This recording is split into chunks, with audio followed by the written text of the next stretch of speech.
Olá, gente. Oi, gente, tudo bem?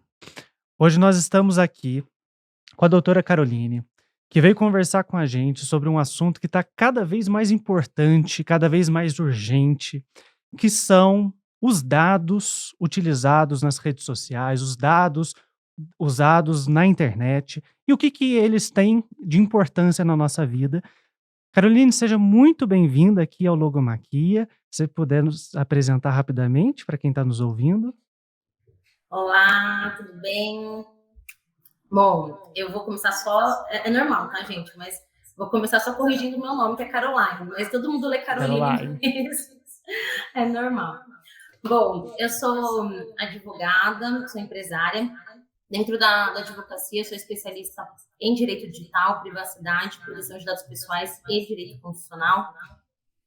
Bom, não vou ficar falando aqui meu currículo, porque eu acho desnecessário, mas eu costumo resumir a minha atuação, tanto empresarial como na advocacia, diante das várias frentes que eu atuo, simplesmente falando que eu pratico a advocacia com o foco de contribuir com o desenvolvimento social e humano do Brasil, sempre pautado nas novas tecnologias e no ambiente digital. Então, toda a minha atuação, seja no modo preventivo ou contencioso, é para que a gente consiga se desenvolver como sociedade com as novas tecnologias e a internet de uma maneira efetiva, utilizando o direito para isso. Eu acredito que tecnologia e a internet estão aí presentes em tudo na nossa vida e a base de tudo, assim como o direito. Aí a gente consegue evoluir. Então, todos os meus trabalhos estão voltados para isso. Quero agradecer o convite e também a possibilidade, a oportunidade de estar aqui com vocês no espaço para poder falar sobre esse assunto que eu considero extremamente importante para toda a sociedade. Carol, seja super bem-vinda. Muito obrigada por ter topado aí o nosso convite.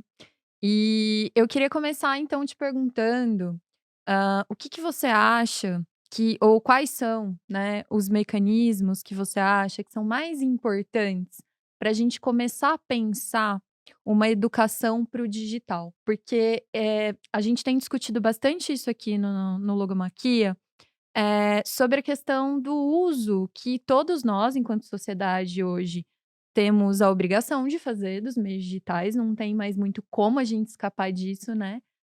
Tá presente no nosso trabalho, tá presente inclusive nos dados, a gente tá saindo aí de um processo de pandemia em que o ensino foi todo para o meio digital, então os alunos estão com dados lá, os professores estão com dados lá, as escolas tiveram que, né, dar conta de todo esse campo do digital.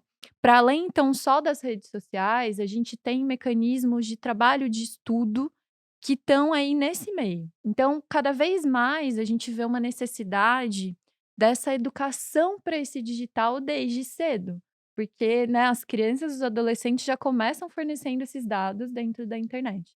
Então, a minha primeira pergunta para você quais são as implicações disso desde muito cedo?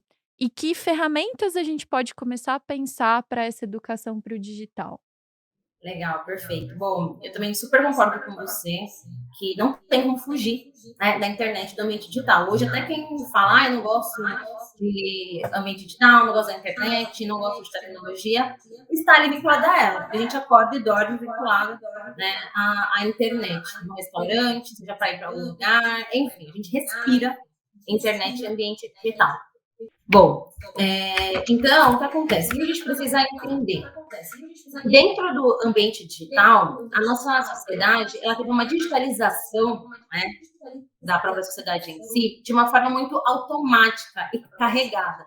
Então, de repente, quando a gente percebeu, a gente já estava ali dentro da tecnologia, dentro do celular, o celular sendo a extensão da nossa vida, do nosso corpo e da nossa mente. Só que a gente não teve uma educação, uma conscientização digital para fazer essa migração. Porque todo mundo considerou ali a tecnologia de forma avassaladora, como se simplesmente ela fosse resolver nossos problemas, mas sem considerar o contexto que a gente vivia. Então, assim, qual que é o nosso maior problema com relação ao ambiente digital e essa digitalização da sociedade hoje? A falta de prevenção e conscientização digital. Acha que é tudo automatizado, né? Os costumes com relação às novas tecnologias. Assim como quando a gente sai pela primeira vez na rua, quando a gente é pequena, nossa mãe vira e fala assim, olha, você tem que olhar para os dois lados, não fala com estranhos, né? Não traz ninguém estranho para dentro de casa, não passa suas informações, seu nome para qualquer pessoa.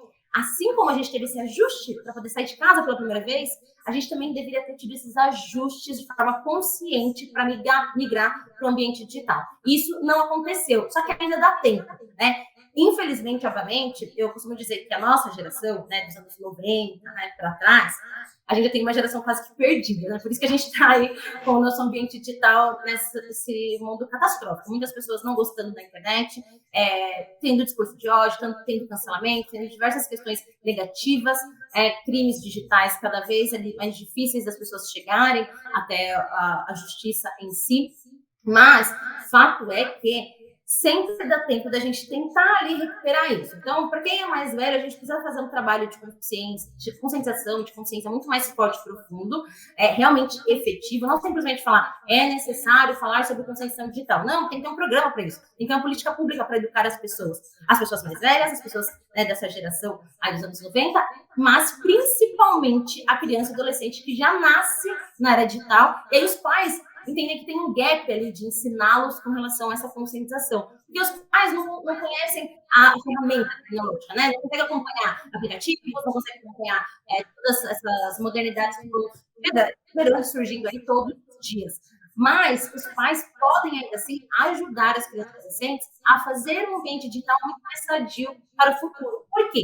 A gente precisa entender que para a gente ter um ambiente digital saudável, efetivo, democrático para todo mundo, inclusivo, né, diverso, para que seja bom efetivamente para todo mundo da sociedade, pessoas ricas, pobres, do sul, sudeste, norte, brancos, negros, índios, enfim, considerando toda essa pluralidade que é a internet, a gente não precisa saber mexer na tecnologia em si. A gente precisa lembrar que a internet não é uma terra sem lei. Esse é o primeiro ponto que eu sempre gosto de falar. Então, todas as leis que valem no ambiente físico também valem no ambiente digital. E ainda mais, aqui no Brasil nós somos pioneiros em diversas legislações focadas na internet. Então, a gente tem, por exemplo, o Marco Civil da Internet, que o Brasil foi considerado pioneiro em legislar sobre o ambiente digital, que é a internet. Então, a gente precisa trazer essas legislações e entender que, olha, aqui no ambiente digital, quando eu estou, por exemplo, no Facebook, no Instagram, eu tenho meu direito à privacidade ainda. Eu tenho meu direito à liberdade de expressão, mas se eu exceder os limites da liberdade de expressão, eu vou ser punido, assim como no ambiente físico também. Eu preciso lembrar que existe uma pessoa também por trás da tela, que eu não estou falando com um robô. Eu preciso lembrar também que se eu for fake, é falsidade ideológica. E que tem rastros digitais podem sim verificar quem cometeu um crime. Então a gente precisa entender, trazer essa parte do ambiente digital e trabalhar de uma consciência. Eu pego muito no pé da questão da prevenção. Por quê? Aqui no Brasil, a gente não tem uma cultura preventiva. Aqui no Brasil, a gente sempre trabalhou pelo combate. Aconteceu um problema, e aí a gente vai e tenta resolver o problema. Diferente de países europeus, por exemplo, né? O exemplo disso básico, por exemplo, que ninguém paga seguro praticamente para nada, né? Seguro de vida, seguro de carro, mal, algumas pessoas pagam. Tirando a questão de poder ou não pagar, né? Mas até quem pode pagar, realmente não tem essa prevenção. Se aconteceu o problema, depois eu vejo. E aí a gente não pode carregar isso para o ambiente digital. Por quê? Dentro do ambiente digital, a gente tem uma questão problemática que é sempre muito mais profunda. Quando a gente está no ambiente digital, uma porta aberta para o mundo, uma praça pública com muito mais pessoas, com muitas mais possibilidades, com muito mais prejuízos também a curto e a longo prazo, porque a internet é algo avassalador. Então, eu acho que a gente tem que trabalhar essas questões sempre de maneira preventiva, com políticas públicas eficazes, programadas, organizadas, não só deixar a Deus dará, e lembrar dessa questão de que a gente precisa trazer as questões do ambiente físico também para o ambiente digital. E não só a questão da prevenção, já vou concluir porque eu já estou falando muito, mas assim, não só a questão da prevenção, tá?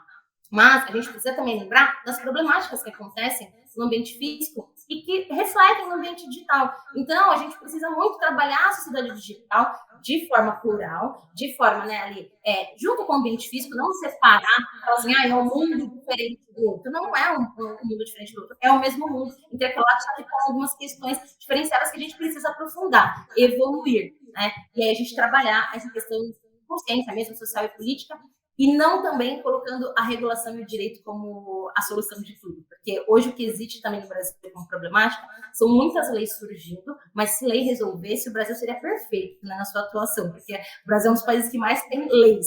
Então, hoje, para resolver problemas do ambiente digital, regula isso, regula inteligência artificial, por exemplo, regula fake news.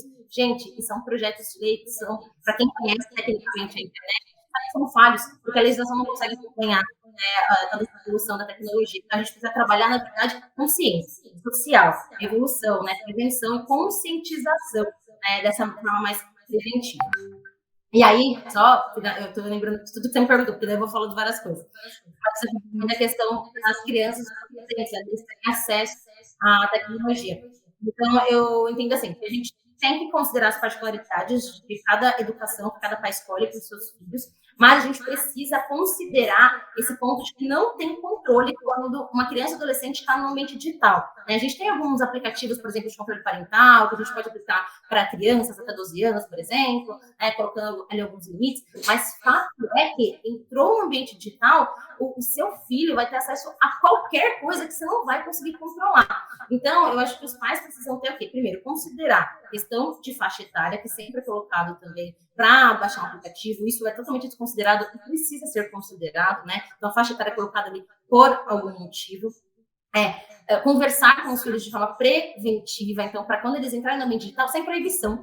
Não adianta hoje proibir, porque o filho aqui dentro de casa não vai poder mexer no celular, mas fora, ele com certeza vai ter acesso com algum amigo que o pai já liberou. Isso é incontrolável. Então, se você não conversa com o seu filho sobre essas problemáticas no ambiente digital, seja sobre direitos relacionados à liberdade de expressão, a discurso de ódio, a cancelamento, se é legal ou não é, responsabilizações, porque a criança e o adolescente também são responsáveis legalmente, tá? Então, por exemplo, a criança tem uma esfera mais específica, mas o adolescente comete infrações na internet, o pai é responsabilizado, o pai paga civilmente. E o adolescente também fica ali com uma ficha específica dentro do ambiente criminal. Então, a gente precisa conversar sobre isso com os adolescentes de maneira preventiva, porque quando eles tiverem acesso, aí eles vão saber como agir. E aí, por mais que não converse ou não fale algumas coisas com os pais, o pai preparou ele de alguma forma. Tem que ter essa abertura de diálogo. Escutem seus filhos. Eu quero chamar a atenção para um ponto aqui. Eu faço vários trabalhos em instituições, né, públicas e privadas, em que eu desenvolvo um programa de conscientização digital preventiva para crianças e adolescentes. E eu faço isso de forma esquematizada em diversas escolas. Gente, não tem uma palestra que eu não faça que venha um adolescente conversar comigo falando assim, olha, aconteceu, vou dar exemplos. Olha, uma pessoa me chamou pedindo nudes, ou me mandando imagens pornográficas, ou olha, eu sei que tem um perfil fake me xingando. Assim, tem várias problemáticas dos adolescentes que eles vivem no dia a dia e eles têm vergonha de falar com os pais. E aí eles estão ali envolvidos nesses dilemas, com muitas pressões psicológicas, e eles não têm com quem conversar. Então a gente precisa ter essa abertura, porque o acesso não tem de outra forma. Perfeito. Me parece, retomando um pouco o que você falou, Carol, realmente a gente tem uma divisão, parece até um tanto clara, de que o mundo físico é uma coisa e o mundo digital é outra, como se realmente fossem coisas diferentes e que uma coisa que acontece em um não impacta no outro, o que não é verdade, né. Apesar de ter essa sensação de que o mundo virtual é um mundo separado, ele faz parte do mundo real, é tudo uma coisa só. Daí eu queria te perguntar o seguinte, você já falou um pouco disso, mas queria que você desenvolvesse.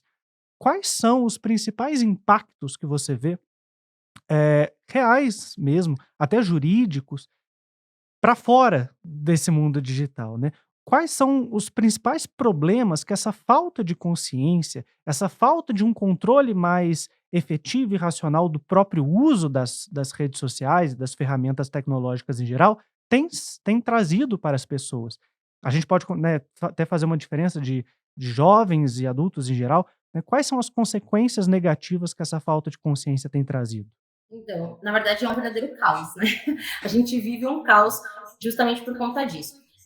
O que acontece muito hoje, que acho que é a principal problemática? A gente está tendo o avanço da tecnologia e da ciência de maneira, assim, avassaladora e rápida. Então, a gente está falando hoje de metaverso, né? No ambiente, tudo se construindo dentro do ambiente digital, por exemplo, né? Estou falando em um nível avançado de novas tecnologias.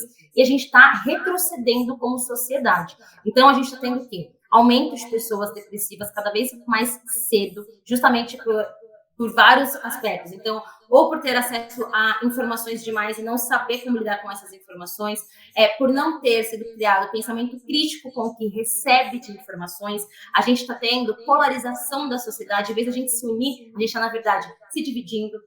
A gente está tendo aumentos de casos de suicídio.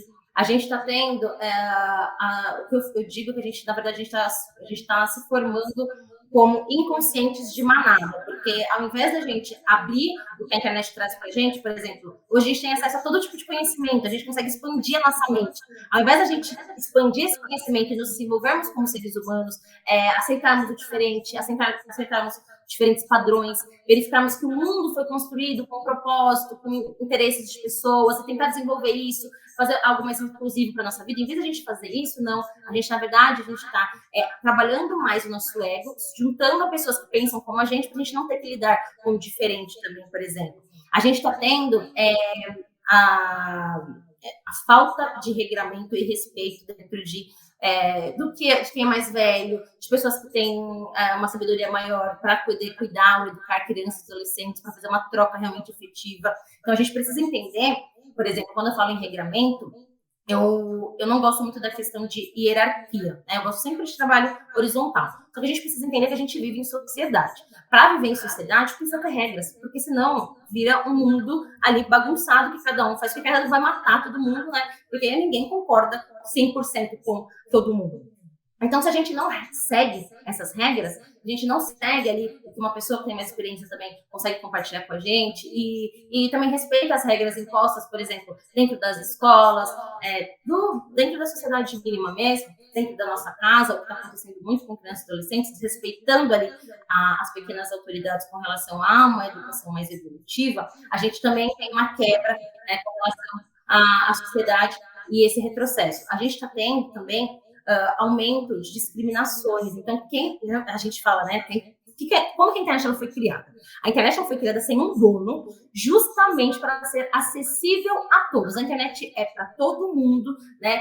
É de todo mundo e é para todo mundo. Não tem presidente, não tem governador, não tem um rei ali que fala pode isso ou pode aquilo. Justamente para que a gente consiga se desenvolver de forma igualitária. E aí a gente tem, às vezes, nós que vivemos numa bolha um pouco mais acessível, ou seja, que a gente tem ali o celular do ano, que a gente tem acesso à tecnologia, a gente tem a impressão de que a gente está avançando tecnologicamente, né, com o mundo. Só que, na verdade, o mundo está se tornando mais desigual, né? Então, assim, quem é pobre está ficando mais pobre, a gente está tendo discrepâncias sociais, a gente fala assim, nossa, metaverso, mas... Gente, vocês já viram quantas pessoas não têm acesso à internet no Brasil? Então, as pessoas que, na verdade, poderiam ali ser incluídas, poderiam crescer, mas elas, às vezes, estão sendo ainda mais excluídas, porque daí quem tem acesso consegue avançar muito, e aí quem não tem acesso fica cada vez mais ali abaixo também.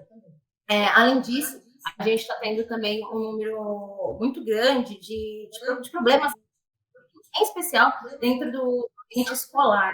Então, por exemplo, professores, os educadores em si, eles estão tendo as carreiras, por exemplo, acabadas, simplesmente por conta de algumas fake news, né? Vou falar aqui das fake news, das desinformações. Nossa, a desinformação é o maior problema, acho, também, dentro da internet. Então, a gente tem pessoas com as carreiras ali, que se dedicam muito à evolução da sociedade, ao ensino, tem as carreiras acabadas simplesmente por conta de desinformação, por conta de fake news, por conta de todo mundo querer mandar em todo mundo. Então, na verdade, a gente está vivendo um verdadeiro caos. A gente precisa criar na internet um respeito, né, mútuo com relação às singularidades, às diversidades, né, e poder trabalhar isso. E também a gente está tendo um número gigantesco, uma crescente gigantesca com relação ao aumento de ações judiciais. O Brasil já é campeão, tá, em questão de ação judicial, isso em todas as esferas, mas dentro do ambiente digital está aumentando demais, e aí a gente tem ainda uma problemática também, que o Poder Judiciário não tem tempo de ter conhecimento técnico com relação à internet. Então, os julgados relacionados a direito digital estão sendo totalmente discrepantes. Então, assim, realmente, quem está sendo afetado no ambiente digital, às vezes não consegue ter um ressarcimento válido com relação à justiça, por conta de todas essas discrepâncias. E a gente tem que lembrar o seguinte, que quando algo chega no judiciário, a gente falhou como sociedade democrática. Porque a gente não tem que resolver o problema do Poder Judiciário, a gente tem que saber resolver entre nós, né? Como pessoas mesmo, entre cidadãos. E aí chega lá para uma esfera que já não consegue também resolver o problema, nem dar conta do problema, isso causa um caos também.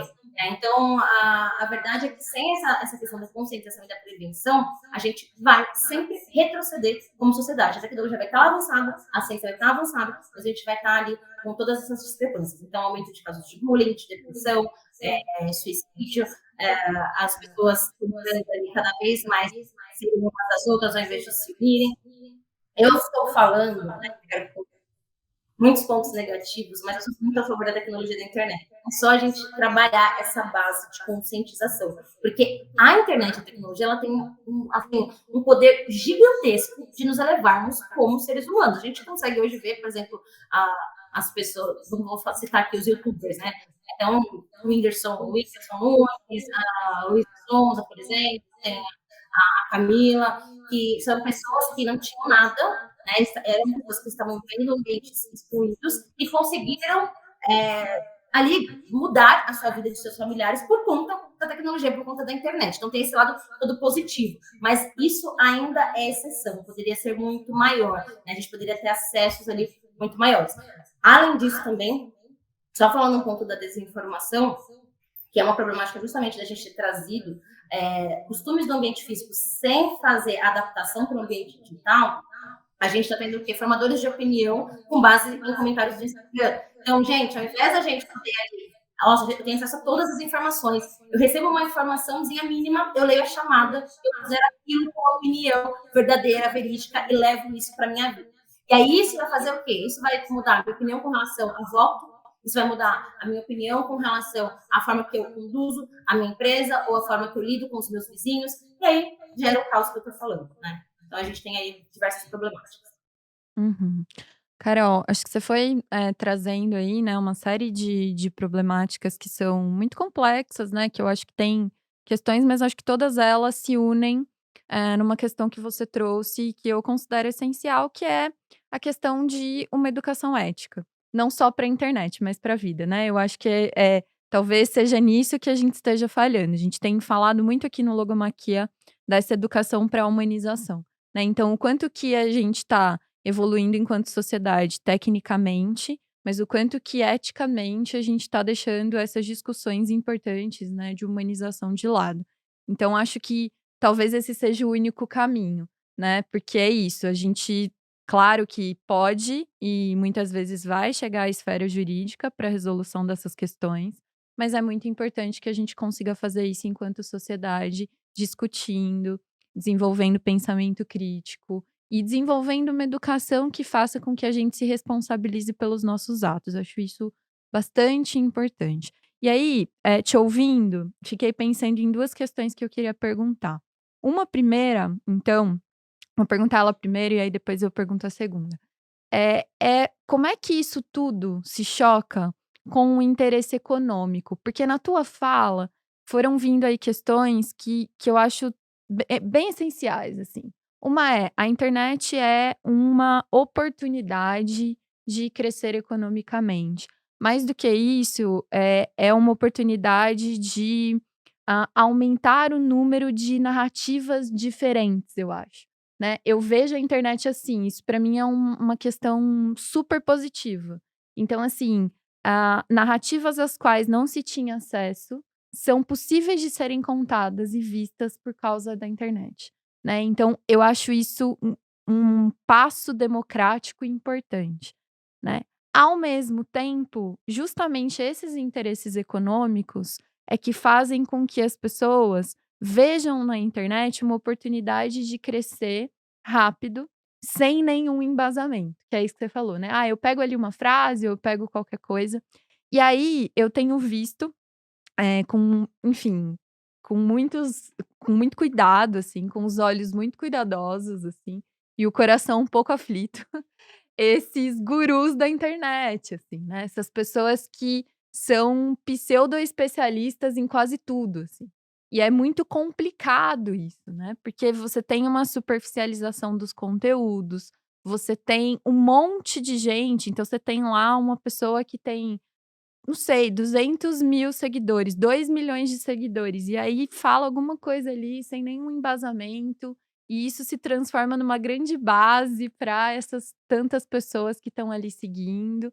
Então, a minha pergunta é: como é que você vê essa questão econômica sendo utilizada ou mal utilizada pelas pessoas, que só têm esse tipo de interesse, com a internet, né? E como é que isso pode ser danoso também, em alguma medida?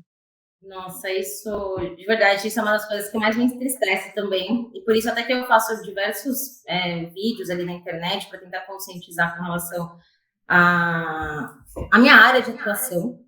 E eu estava justamente conversando até com uma biomédica esses dias, porque ela falou, nossa, Carol, eu vejo tanta gente, no caso dela, biomédicos ali falando tanta besteira. E aí, assim, às vezes quando tem ali um número muito grande de seguidores, a pessoa está expondo uma marca, por exemplo, fazendo uma propaganda, tá todo mundo ali comentando, todo mundo compartilhando. E aí eu, que estudo muito para falar algo na internet, ninguém nem aí. Né? Isso é uma problemática de algo muito mais profundo dentro da nossa sociedade, que é justamente a conscientização, acho que o ponto principal para a gente poder evoluir com relação a essas questões profissionais e um viés econômico muito grande que a internet traz, é o desenvolvimento do pensamento crítico. Então, eu falo que para conviver no ambiente digital de maneira efetiva, os dois primeiros pontos, tem muitas coisas que eu me aprofundo e eu gosto de trabalhar tema por tema, porque cada um dos temas a gente precisa falar sobre muitas coisas para abrir a mente das pessoas. Não adianta eu começar a falar um monte de palavras difíceis, não adianta falar tudo muito superficial, porque não adianta, isso não vai entrar na cabeça das pessoas. Mudança de cultura e hábito é dia a dia, né? Nosso cérebro funciona dessa forma. Mas, sendo aqui o máximo objetivo, o que a gente precisa ali entender? Que, para viver na internet, 2 pontos principais. Pensar antes de fazer qualquer coisa, então não agir automático, né? Porque quando a gente age automático, como o celular ele virou realmente uma extensão do nosso cérebro, eu costumo falar que às vezes não passa por um neurônio, vai direto ali do subconsciente para a mão, aí você, ou você xinga alguém, ou você posta algo que não deveria postar, enfim. Pensar antes de agir e contestar tudo. Caralho, eu vou ficar duvidando de tudo. Sim, você vai. E se você não tiver certeza do que você está falando, não compartilhe, não repasse. Porque as pessoas, gente, as pessoas estão morrendo. Aí é que a gente precisa entender. A falta de conscientização digital não é, ai meu Deus, uma fraude que alguém sofreu por causa de R$100 um produto que comprou e não entregou. Não é isso. As pessoas elas estão morrendo porque elas estão confiando em outras pessoas. Então, aí eu puxo o gancho do ajuste com relação ao ambiente digital. Antigamente, para algo chegar ao conhecimento de alguma pessoa, para alguém de ser especialista, para alguém dar aulas, né, precisava passar por muita coisa, né, por muitas especializações, por muitas pessoas ali vendo se realmente estava correto ou não, por muitos estudos e pesquisas. Hoje em dia, não. Hoje em dia, a pessoa simplesmente lê algo realmente na internet e coloca aquilo como se fosse especialista. E ainda tem um fato curioso, né, que foi muito engraçado. Quando eu atuo na área de direito digital, de proteção de dados pessoais, desde 2014. E assim, gente, eu não me chamava de especialista, eu não me colocava como especialista, porque eu estudava muito e parecia que eu ainda faltava saber muitas e muitas coisas. Até quando foi mais ou menos em 2019, 2020, comecei a ver gente falando barbáries, se chamando de especialista. Não, socorro, eu falei, sou especialista. Eu descobri que eu sou, porque eu sei muito mais. E elas estão falando como especialistas e está fazendo um monte de besteira. E assim, o que essas pessoas que estão ali, né, fazendo esse movimento antiético, vamos dizer assim, irresponsável, o que elas não percebem é que elas também são afetadas. Então, tudo que a gente está fazendo, a gente está, na verdade, retrocedendo a nossa sociedade. Então, eu acho que a gente tem que trabalhar sobre 2 aspectos, né? E que isso precisa ter concentração. O Facebook faz diversas campanhas, algumas delas eu tive a oportunidade, aí Facebook e TikTok, a oportunidade de participar de algumas consultas, enfim, de algumas pesquisas, em que às vezes surgem alguns banners, principalmente na época de eleições, né? Alguns banners justamente para a pessoa entender, isso aqui não é uma informação oficial, né? Isso aqui tem um site que você pode ali verificar se isso é verdade ou não, isso aqui é patrocinado ou não.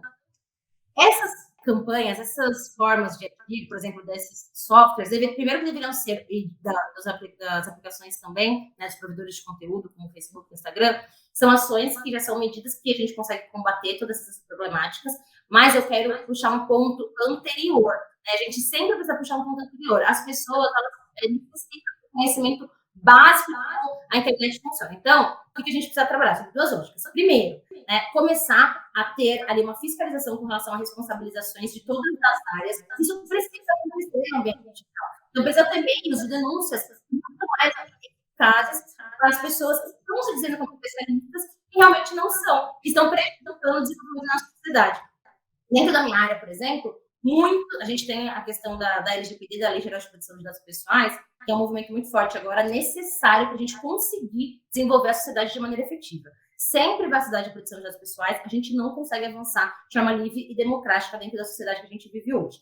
E as pessoas estão fazendo uma confusão, fazendo a aplicação da legislação nas empresas de uma maneira louca, aplicando só política de privacidade genérica, ou colocando um monte de banner de cookies. Pode reparar que um monte de gente do nada surgiu com um monte de cookies. Gente, você abre um site e aparece 10 banners de cookies. E, gente, sabe o que? Eu vou dar um exemplo com relação a essa problemática. Sabe por que o pessoal está colocando esses banners de cookies? Primeiro, a LGPD aqui no Brasil nem exige isso. Só que é algo que veio da Europa. A Europa tem uma regra específica que exige essa questão dos cookies. Aí, um doido pegou isso, entendeu? Viu e fala que isso é aplicação de privacidade para dados pessoais. Isso nem é necessário, né? Tem algumas questões com relação a isso, mas nem é obrigatório esse ponto de ter o banner de cookies ali no site. É outra questão. Então, por exemplo, e é isso, o que isso está fazendo? Fazendo com que a nossa sociedade entenda questões benéficas a ela e essenciais a ela de uma maneira totalmente distorcida. Então, a gente tem que ter essa fiscalização, uma facilitação em relação a denúncias, né, e que o governo, né, as entidades públicas e em consonância também com as privadas consigam consolidar isso de uma maneira mais efetiva. E, de um outro lado, como eu falei para vocês, as pessoas contestarem. Então, assim, olha, alguém está lá na internet dando um curso, peraí, não é quantos seguidores a pessoa tem, isso é comprado, né? E isso também pode ser generalizado de outras formas.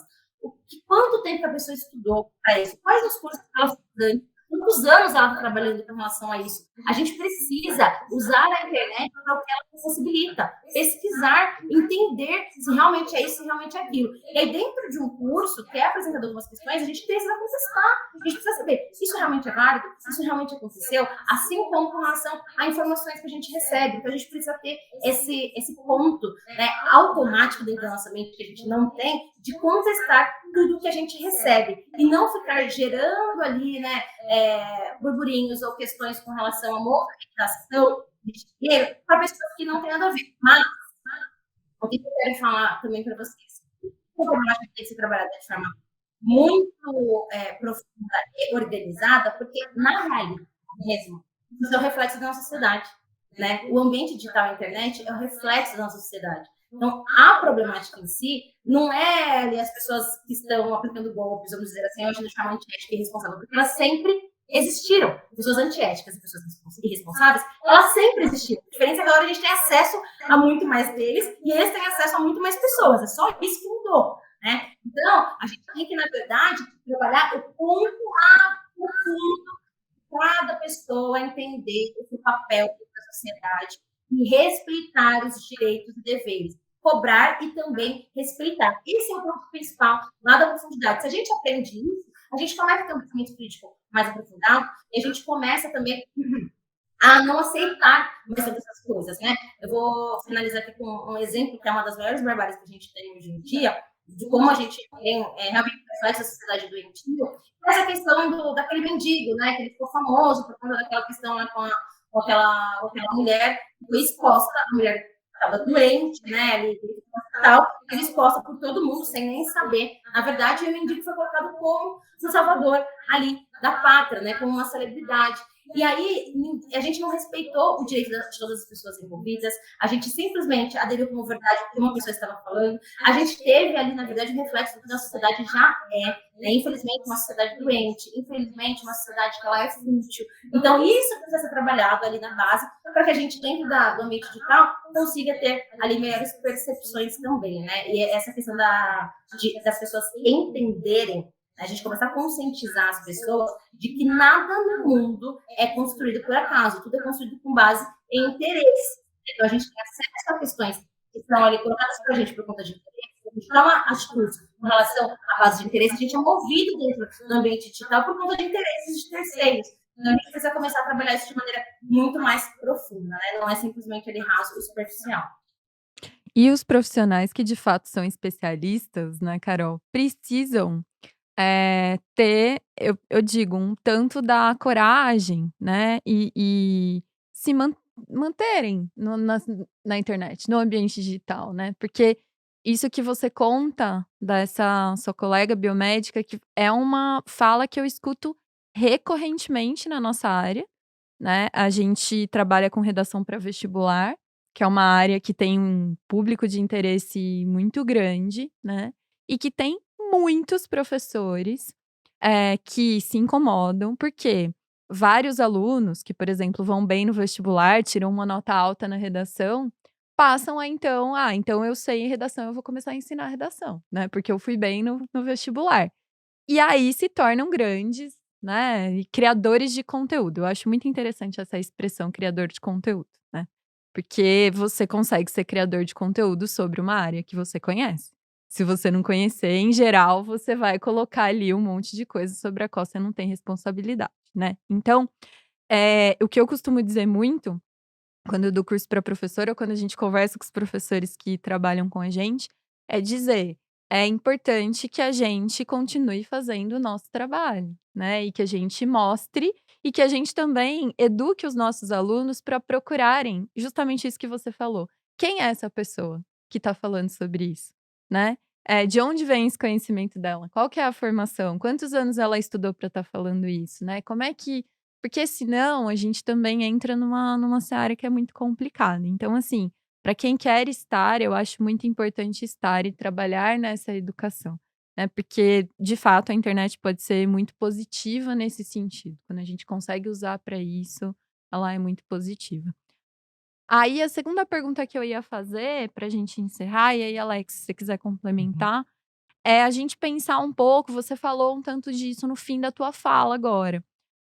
A gente pensar um pouco nesses interesses econômicos, nesse uso desses dados. Então, esses dados que a gente coloca aí na internet, né? Em todos os sites que a gente entra. Então, a gente vai se cadastrar num e-mail, a gente vai se cadastrar numa rede social, a gente vai colocar ali alguns dos nossos dados pessoais, né? Aí você falou da LGPD, que é um avanço importante aí em termos de direito, em termos de, né, pensar na proteção desses dados. Eu queria entender um pouquinho como é que fica então essa lógica entre o interesse econômico que as empresas têm sobre esses dados e o uso que se pode fazer efetivamente desses dados de maneira ética, vamos pensar assim. E Carol, só para completar, que tem uma coisa que sempre me chama a atenção, ninguém faz no mundo, eh, econômico que a gente vive de graça, nada. Agora, eu nunca paguei um centavo para utilizar o Instagram. Eu nunca paguei um centavo para utilizar o Facebook. Nunca paguei nada para usar o Google. E eu uso o dia inteiro, tá. Então, assim, eu tô pagando com os meus dados, é isso? E quanto que eles valem?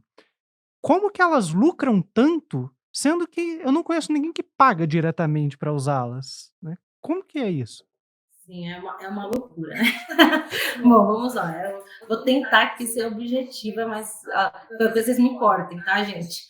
Mas é que realmente eu costumo dizer que os dados, eles movem o mundo, né. Então os dados de maneira geral, porque a gente tem diversas classificações de dados, mas em especial os dados pessoais, né. Então os dados pessoais é ali o que realmente move o mundo. Inclusive a gente tem, algumas frases famosas. Então, muita gente vai escutar falar assim: o dado pessoal é o novo petróleo.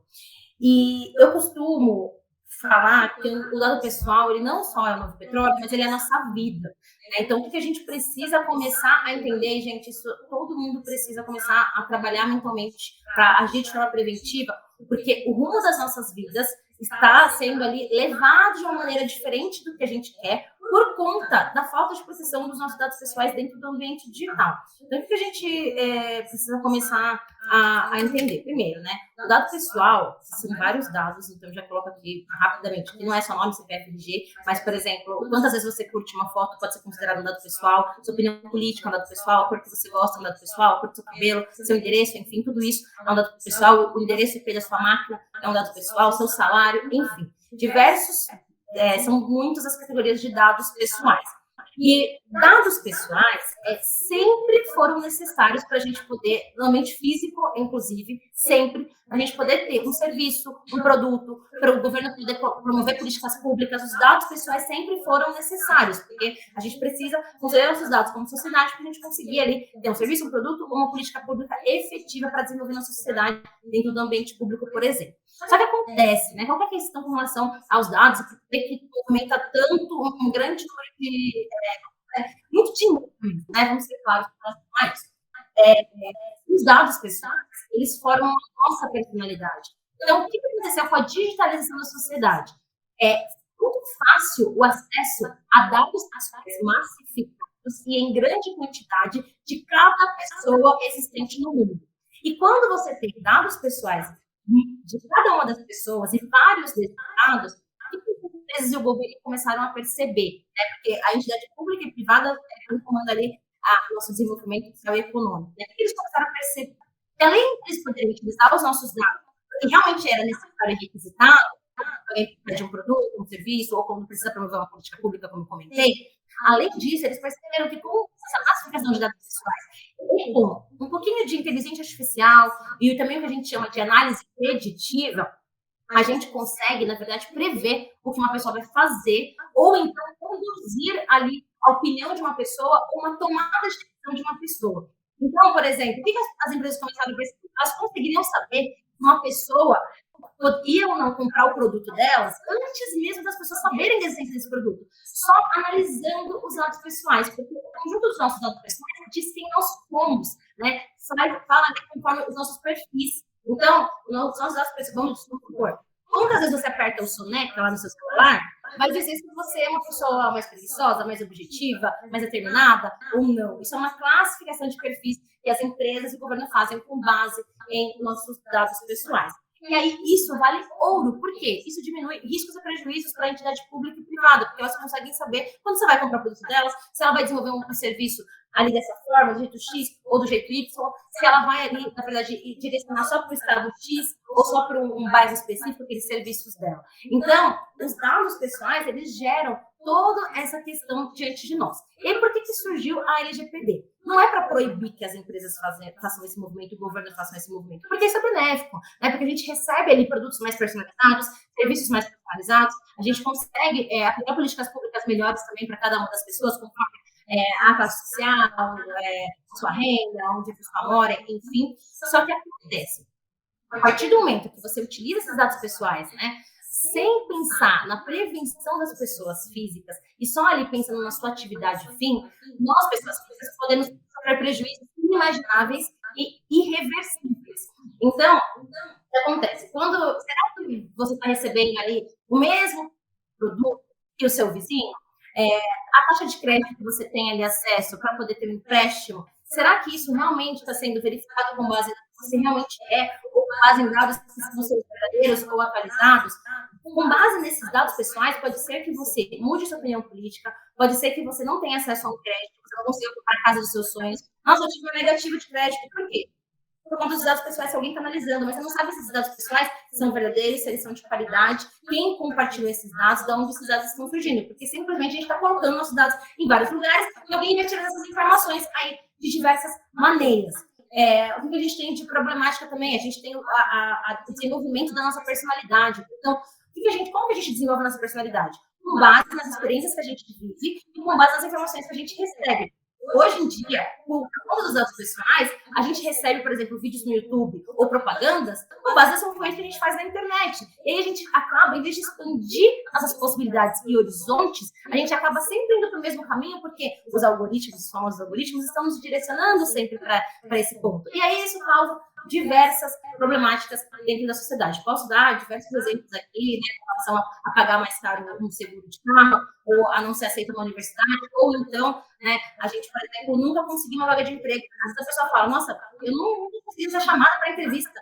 Eu acho que é um problema com o currículo dela, eu já recebi várias vezes. Deixa eu dar, Carol, né, como eu sou empresária, analisa o currículo para ver se tem alguma coisa de errado, porque ninguém me chama. Mas isso daí pode ser uma problemática atinente à falta de proteção de dados pessoais vinculada às novas tecnologias. Então, vou dar aqui um exemplo também, para vocês terem noção com relação a essas problemáticas. Então, além da gente ter a negativa de crédito e acesso a serviços ou produtos, né, algumas pessoas saberem da essência de produto e outras não saberem, por conta dessa questão da limitação dos dados, a gente também tem algumas problemáticas, por exemplo, a Amazon teve uma questão bem famosa de que quando ela selecionava currículos para poder ali, verificar um quadro novo de funcionários, estava selecionando currículos apenas de homens e não de mulheres. E aí uma hora alguém percebeu que estava indo só currículo de homem de uma região específica, porque estava sendo automatizada essa seleção. E aí, o que perceberam? Que a tecnologia que estava sendo desenvolvida para essa seleção, ela, o que ela considerou? Quem já trabalhava na Amazon. Então,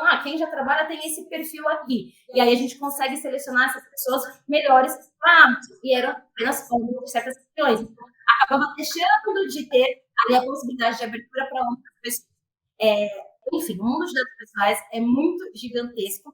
E aí, o que a gente precisa é começar a se atentar?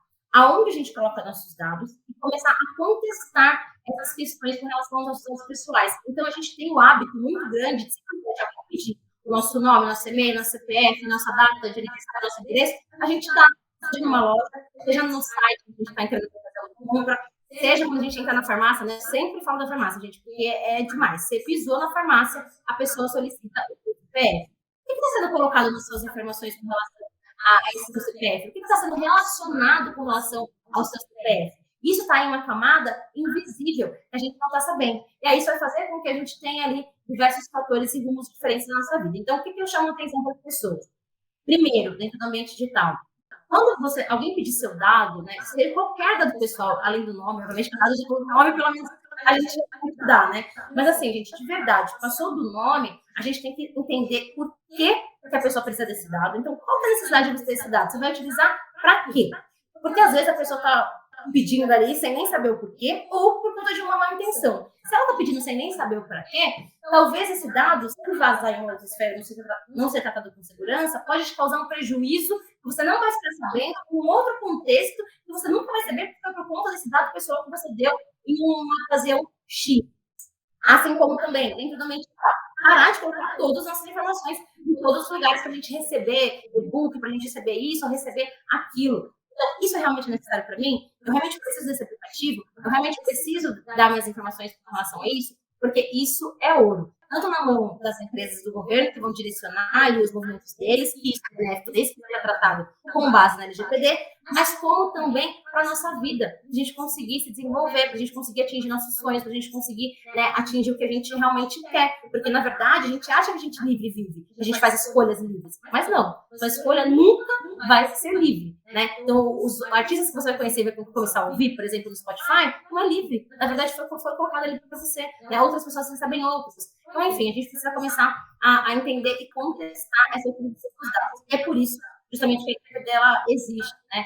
A Lei Geral de Proteção de Dados Pessoais, ela veio, na verdade, para trazer um equilíbrio entre os interesses públicos, privados e os cidadãos, para que a gente consiga se desenvolver, avançar, mas sem prejudicar nós, pessoas físicas. O dado pessoal nunca pode ser utilizado para nos prejudicar, né? Os nossos dados não podem ser utilizados com esse viés. Então, a gente precisa aí começar a cobrar, né, a implementação das empresas e do governo com relação ao LGPD e a gente fazer a nossa parte também. Né, de contestar e entender ali por que nossos dados estão sendo colocados. Não simplesmente não ligar para isso. Né? Não importa se você é rico. Eu costumo, só para finalizar, eu costumo dizer, muitas vezes eu vou fazer essa conscientização da população e a pessoa fala assim, mas eu sou pobre mesmo. Então, o pessoal fala, o que importa? Porque vai ter mais dívidas do que a pessoa que vai ali ter acesso ao meu CPF. Enfim, a utilização do seu dado pessoal faz com que você seja mais pobre ou mais rico, ou que você nunca consiga atingir algo na sua vida. Não importa, né, se você é rico ou pobre, negro, branco, enfim. O seu dado pessoal vale para muitas pessoas. E vou finalizar agora, só por um ponto. Para a gente ter a ideia da importância do dado pessoal, eu sempre gosto de lembrar que o Hitler conseguiu massacrar toda a população, né, e ter aquele resultado com relação à Segunda Guerra Mundial por conta de dado pessoal, né, e isso no ambiente analógico, físico. Imagina o que pode ser feito hoje com o ambiente digital. Então, por que eu estou falando isso? O que o Hitler fez? Ele conseguia verificar onde cada um dos judeus estavam em cada um dos bairros. Isso é exatamente dado pessoal. É você saber onde cada pessoa mora e qual é a religião, por exemplo, dessa pessoa. E aí, quase nisso, ele conseguia matar de forma massificada as pessoas e colocar também nos centros de concentração, os campos de concentração. Então, a gente precisa entender essa importância para um viés positivo, mas para um viés também totalmente negativo. Então, cada um precisa ter cuidado com seus dados, sim, tá? E fazer essa contestação com relação ao ambiente digital e ao físico também, né? LGPD para os dois ambientes, porque eles estão ali, né, sincronizados.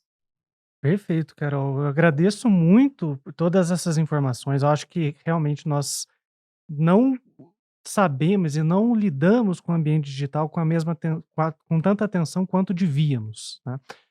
Agradeço muito todos os esclarecimentos que você nos trouxe. Muito bom recebê-la aqui e nos vemos numa próxima vez. Muitíssimo obrigado. Carol, muito obrigada. Achei super interessante você destacar esse ponto da interferência dos dados na nossa vida, né? No que a gente quer, no que a gente deseja para nós, porque senão me parece que fica uma conversa técnica nesse sentido de, ai, mas o que que eu tô perdendo afinal? Eu não tenho nada a perder, todos nós temos a perder ou a ganhar, né? Na nossa humanidade, nas nossas escolhas, na nossa autonomia. E eu acho que talvez essa seja a maior riqueza que todos nós temos, é o poder de ser autônomo, de escolher dentro da nossa condição, né. Como você falou, é o mais difícil, a gente nunca vai ser totalmente livre, porque a gente vive em sociedade, mas acho que é importante a gente conseguir entender, né, até onde a gente consegue ter autonomia. Então, super obrigada por todas as informações e também pelo, né, senso crítico aí, pela, né, sensibilidade com que você trata o assunto. E a gente se fala numa próxima vez.